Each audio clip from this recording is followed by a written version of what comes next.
How I discovered my roommate had been filming me in the shower the whole time we lived together.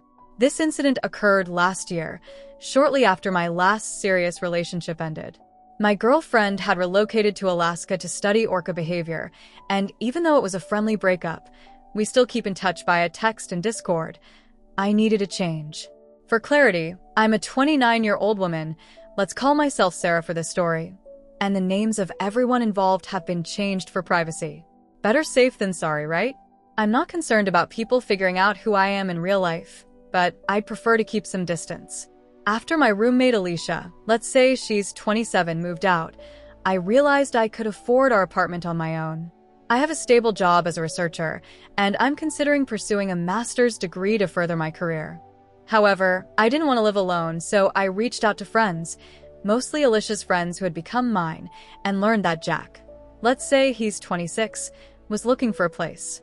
I had met him several times, and he seemed like a decent guy, so I figured it would work out. Jack moved in, and for a while, I felt hopeful about having a roommate again. One of my hobbies is gaming, and Jack owned an impressive gaming PC, as well as an Xbox Series X. I had only a PC, but Jack generously allowed me to use his setup when he wasn't around, which I appreciated. I dove into gaming, exploring new titles, including Starfield, which released a few months after he moved in. As time passed, I noticed that Jack was a bit awkward around me. It became apparent after a month that he would occasionally check me out. Nothing overtly creepy, but I started making sure to wear pants with my tank tops when I got up in the morning. Having dealt with unwanted attention since puberty, I brushed it off, thinking that as long as he didn't act on it, there was no reason to worry. To be honest, I was somewhat open to the idea of something developing between us, but after my breakup, I was in no rush to pursue anything. I wasn't going to flaunt myself, but I wasn't going to dress conservatively either. Fast forward to June 2024. By that time, Jack and I had settled into a routine. I worked from home, usually leaving 3 nights a week to jog or hit the gym down the street. Jack had classes and a part-time job, so he was often at the apartment for a few hours. Occasionally, he had friends over, but I knew them well enough to be social for a bit before retreating to my room to game. I can't remember the exact date, but I clearly recall it was a Saturday because I slept in. The weather was warmer than I liked, so I headed for a shower. Jack was out, and I had no idea what he was up to, so I wandered into the bathroom, turned on the shower, and began to rinse off. While standing there, I noticed a light coming from behind the drywall near the shower head. Curious, I turned off the water, and the light vanished.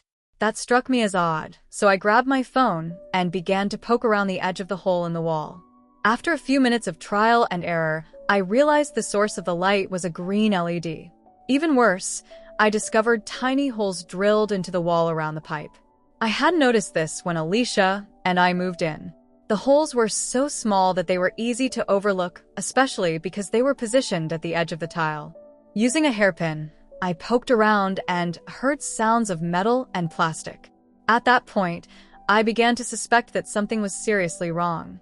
I realized that if there was indeed a camera, I couldn't see any visible cables. Sure enough, Jack had a Bluetooth device enabled on his computer, cleverly named LocalNet77, making it appear like a neighbor's connection. It only became available when the shower was running, and as soon as the water turned on, the PC would automatically connect and record. My suspicions were confirmed when I stumbled upon a folder on his computer. Finding several hundred gigabytes of grainy footage of myself showering from an awkward angle left me in shock. Initially, I was overwhelmed by disgust, my anger intensifying as I thought about the violation of privacy. The cleverness of the switch that activated the camera only when the shower was running was the least of my concerns. It baffled me why Jack would even bother. I'm not particularly special, and there's plenty of free porn available online. He could have found someone who resembled me much easier than this weird obsession. I decided to call a couple of friends, including my overprotective younger brother Alex, who lives in California, along with Emma, 33, and her husband Luke, 40. They arrived within 20 minutes. Emma is incredibly composed, while Luke has a laid-back demeanor but is capable of handling crises effectively. Once inside, Luke quickly deduced how the camera was hidden, There was a closet on the opposite side of the bathroom wall, and he found the patched-up section of drywall. Then came the funniest part of this horrific experience. There I was, soaking wet but dressed in my usual tank top and jeans, as Emma confronted Jack. She cornered him against the fridge, and while I stood there in disbelief, Luke calmly gathered Jack's belongings and explained the severity of the situation. Jack attempted to defend himself, but the implication of his actions was clear. Emma was livid, ready to explode. I could sense Jack's fear. It was hard to tell if he was more intimidated by Luke's calm demeanor or Emma's wrath. Luke took charge and reminded Jack that if he ever tried to return or claim any rights over the apartment, the consequences would be dire. In that moment, I felt a mix of fear and relief. We gathered all of Jack's belongings and decided to file a police report, even though I knew the local authorities might not take it seriously. In the end, I chose not to contact the police directly. I changed the locks, but my sense of security was shattered. When the lease expired, I moved into a smaller, slightly pricier apartment closer to downtown. It lacks the same view, but I feel safer here. I also decided to invest in my own gaming setup, but can't help but feel a pang of regret about what I lost. Now on to the next story, story 2. My F29, alcoholic, former drug addict, 14 kids having absentee mom, F59, actually showed empathy for me, and it freaks me out. So, I really have no idea what to do with this whole situation. It's part of this bizarre journey I've been on for the past 8 years or so. I find myself compulsively listening to a channel on YouTube, and I figured I should probably put it somewhere, so here I am. I grew up as one of many kids my mom, F59, had over the years. I was her fourth, and after me, she had another 6 pregnancies, 2 sets of twins. Honestly, I doubt any of those kids, except the twins, have the same fathers. I realize I sound judgmental, but growing up in this environment felt like torture. From the time I was 4, all I remember is a rotating door of new uncles, and having to help parent all these babies my mom kept having. By the time I hit 12, I had half-siblings ranging from 9 to 2 years old that I had to take care of because she was out somewhere with her latest boyfriend, drinking and doing God knows what else. Sometimes my grandparents would step in, but they were pretty worn out by that time. My oldest half-sibling was born when she was 15, he's M44, and he was already gone by the time I was born. I barely know him or the other 2, her first set of twins. They're in their 30s. Most of my life felt like a haze of watching her fall in love, get pregnant, and then either cheat or get cheated on, only to break up repeatedly.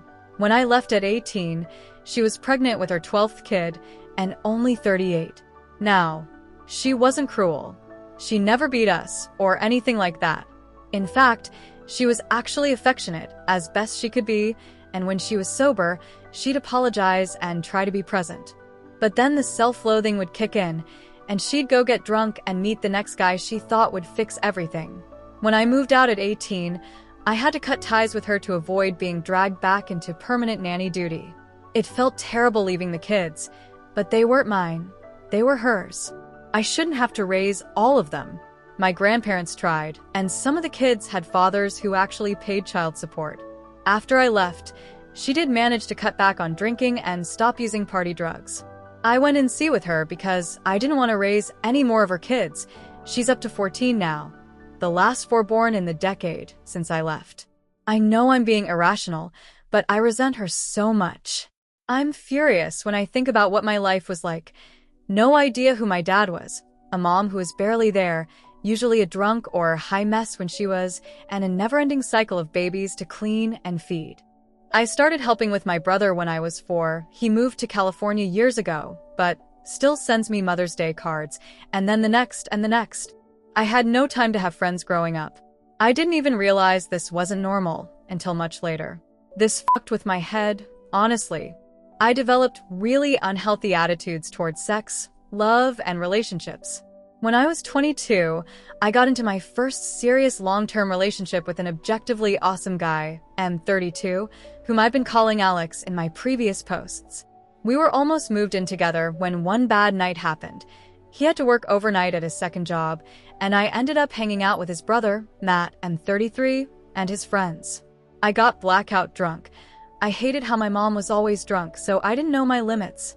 I woke up the next morning naked in Matt's bed, in the wet spot, which led me to believe I was just like my mom. This crushed me. I spent the next 6 years hating myself for being a stupid drunk who cheated on my boyfriend and couldn't even remember it. I told Alex, and he tried to get past it, but he and Matt were almost at war for obvious reasons. After all, it was Matt's bed, and he wasn't around when I woke up. Then, when I found out I was pregnant, I just couldn't fucking deal with it. Not with any of it. So, I broke the lease, lived in my grandparents' shed for a month, and then moved in with them after they found out. They had been burned by my mom's whole disaster, but really tried to help all their grandkids. I wasn't sure what to do. Should I keep the baby? Terminate the pregnancy? Put it up for adoption? Contact Alex, who knew where I was and wanted to work things out, and tell him, hey, I'm pregnant and I'm pretty sure it's not yours, because sober me was obsessive about birth control? Then I lost it. Almost 4 months in. Miscarriage, they call it. To me, it felt like stomach cramps. Then I went to the bathroom, saw all the blood, passed out, and when I woke up, I wasn't pregnant anymore. I kind of went catatonic after that. We could be here all day, and I've written other posts about all this. I eventually moved north to a bigger city, worked a series of crap jobs, and finished my bachelor's in history. I now have a better paying gig as a researcher, working remotely, so I moved back home to be closer to my grandparents as they approach 90, and I worry about them. I reconnected with some of my siblings, my half-brother in California, and my half-sister, F20, who still lives with my mom. Lily and I look a lot alike, and we both resemble our mom, although I sit in front of a computer all day, while Lily plays volleyball in college. And yes, I've helped pay her tuition over the years when my grandparents couldn't afford it, and my mom was too drunk to pay her rent. Yes, I've also covered her rent. She doesn't know that. Lily thinks her parents have picked up the slack, but they don't really have the money anymore. This situation isn't entirely her fault. It's just how things are. I honestly don't know how to describe my relationship with my mom. I don't hate her as a person, but the thought of being like her makes me almost suicidal. After I lost the baby, the idea that I was now a drunk who lost a baby reminded me of the time I watched her lose one on the kitchen floor while too drunk to get up. I had to wrestle her onto the couch before calling 911. But she has worked to clean herself up, and although she's pregnant again, yes, at 59, she's some sort of fertility avatar. She isn't doing it to fix a broken relationship. This will be baby number 14. We don't talk much. I haven't spoken to her in years, and I haven't spoken to the fetus at all. I found out I didn't sleep with Alex's brother. Matt put me in his bed because he was too drunk to find his way to Alex's room. He went out pub crawling with friends, and in Matt's words, "You were so unconscious there was no way you could have consented to anything." So yeah, turns out I was assaulted and didn't even know it. Matt and Alex reconnected, and Alex blew up my phone, wanting to talk. We met up, talked, and it felt nice. Suddenly, I'm spending every night with him, and we're dating. Is it healthy? No idea, but honestly, I don't care. I'm happy for the first time in years. But in the back of my mind, there was something roaring that I couldn't quite grasp. And of all people, it was my mom who figured it out. Lily called me, needing a ride to school. Her car died, and she needed a lift. She lives in the largest city in our state, but her college is far away, which isn't too far but further than she could walk. We live in New England, just so you know. I wasn't thrilled about going to my mom's, but I got out of my warm bed with my warm boyfriend, who keeps proposing to me. No, Alex, not for at least a year. We have to get counseling first. Every time he asks, I light up like a fucking Christmas tree, but we're not making it official yet. I drive over to the house that created my neuroses. Lily's running late, her biggest vice, which I share, but in my case, it causes layers of stress because doing research means getting that shit done on time. In her case, it means abusing her snooze button. I sit in the car for about 10 minutes, listening to music on my phone when someone knocks on my window. It's her, the woman who bore me. The past decade has added some lines, but for almost 60, she looks good. Her eyes are watery, and her smile is a bit tired. I guess that's what being pregnant at her age looks like. It's so strange to see her. We haven't exchanged more than 30 words in the past 10 years. She asks if I want coffee while we wait for Lily. I don't know why I said yes. I don't know why I went into the house or sat in the kitchen. It's cleaner now. Faded a bit. Felt smaller. I took the coffee, thanked her, and took a sip. She ruined it with non-dairy creamer, like she always did. She tried to make small talk. It was awkward, talking about nothing in particular. She asked me how I was. My brain disengaged, and something like the following spilled out. Well, I'm happier than I've been in years because I found out I got our 4P #D a few years back. And then it just sat there. She was looking at me, I was looking at her, and I couldn't get my brain to re-engage. I just started shaking. And then there she was, wrapped around me, smelling like that fabric softener she overuses, and I could feel her crying, and I'm crying, and I don't fucking even know what happened. It all just hit me that I'd been violated, that someone had ripped my clothes off while I was too drunk to move or fight them off and done that to me. All the pain and trauma, I didn't even know I had flooded the area around me, because I couldn't stop.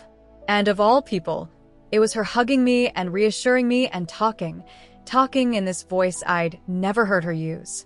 My first brother? The one I barely know? His dad forced himself on her in a car on their way to A and W. She didn't paint her entire life like that. Plenty of the shit I remembered she copped to, admitted she'd always been a shit mother, and not just to me, to all of the kids, to Lily and Matt, my brother in California, and she hated herself and knew she was using that to be an even worse mother. Just this agonized confession, telling me how none of the things I felt about myself were true, that I was and had always been such a good, smart girl, and she really did love me, even if she'd never been able to let herself be a good mom. The weirdest part was how much I needed to hear it. That was Wednesday. Lily ended up getting a cab, and afterward we talked on the phone. I apologized, and she told me not to even worry, that Mother had told her some of what they'd talked about, but had tried not to tell her too much. I told her the whole thing. I climbed into bed with Alex, and we just slept. He held me, and I said yes just to mess with him, but I don't think I was. But we're still not going to make that official until we both get counseling. I have no idea if I'm going to let Mother back in my life. She didn't ask. I've always thought of her a certain way, and that's still there. But when I was breaking apart, she kept me together. She shared her own experiences and told me things I needed to hear from the only person I wouldn't expect to lie just to make me feel better. So yeah, that's my life now. Nothing is what I thought it was.